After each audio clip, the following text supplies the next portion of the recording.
एक बहुत ही भोला भाला सा आलसी लड़का था। वह कोई काम नहीं करना चाहता था, बस खाना खाता, घूमता और सोते रहता था।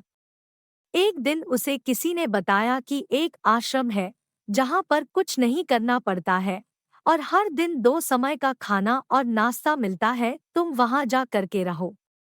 उस आलसी लड़के ने सोचा कि ये तो बहुत ही बढ़िया है और वह उस आश्रम में जाकर रहने को सोचा। और फिर वह भोला भाला आलसी लड़का अपना सारा सांसारिक जीवन छोड़कर उस आश्रम में जाकर रहने लगा। आश्रम में गुरु जी रहते थे, वह कुछ समय सबको प्रवचन देते हैं। वह आलसी लड़का सुनता था, बाकी समय आराम करता था और फिर भर पेट खाना खाकर सो जाता था। ऐसे ही उस लड़के का दिन गुजरता गया।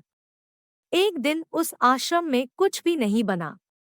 नाश्ते के समय नाश्ता नहीं मिला। उसने सोचा नाश्ता नहीं मिला, भोजन तो मिलेगा। अब भोजन के समय भी उसे भोजन नहीं मिला। लड़का दौड़ करके गुरु जी के पास गया और उसने पूछा कि आज भोजन क्यों नहीं बना। गुरु जी ने कहा कि बेटा, आज एकादशी है और जितने भी आश्रम के सदस्य हैं उनका उपवास है और तुम्हारा भी आज उपवास है, आज भोजन नहीं बनेगा।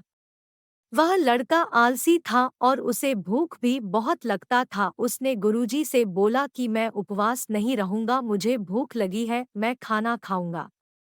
गुरुजी ने बोला ठीक है, जाओ भंडारे में से सामान ले करके आओ और आश्रम में नहीं बाहर ले जा करके बना लो, लेकिन याद रखना भोजन बनाने के बाद सबसे पहला भोग भगवान को लगाना और फिर तुम प्रसाद पाना। वह लड़का बोला ठीक है और फिर अनाज लेकर नदी की ओर पहुंचा।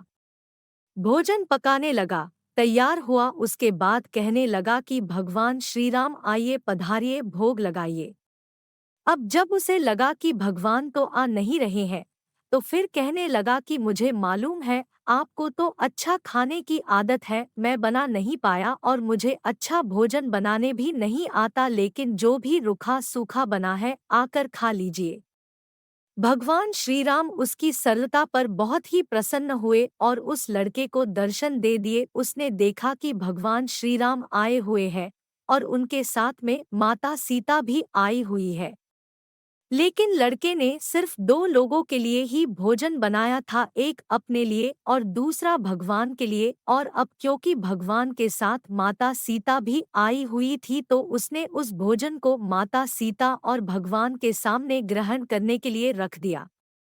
भगवान श्री राम और माता सीता ने भोजन किया और उसके बाद जब वह जाने लगे तो यह भोला सा आलसी सा लड़का बोला कि प्रभु, आप आए, दर्शन दिए, बहुत अच्छा लगा। मुझे खाने को कुछ नहीं मिला, लेकिन कोई बात नहीं, लेकिन आपसे एक विनती है कि अगली बार जब आप आएंगे तो कितने लोग आएंगे ये बता दीजिए, ताकि मैं उतने लोगों के लिए भोजन बनाकर रखा रहूं।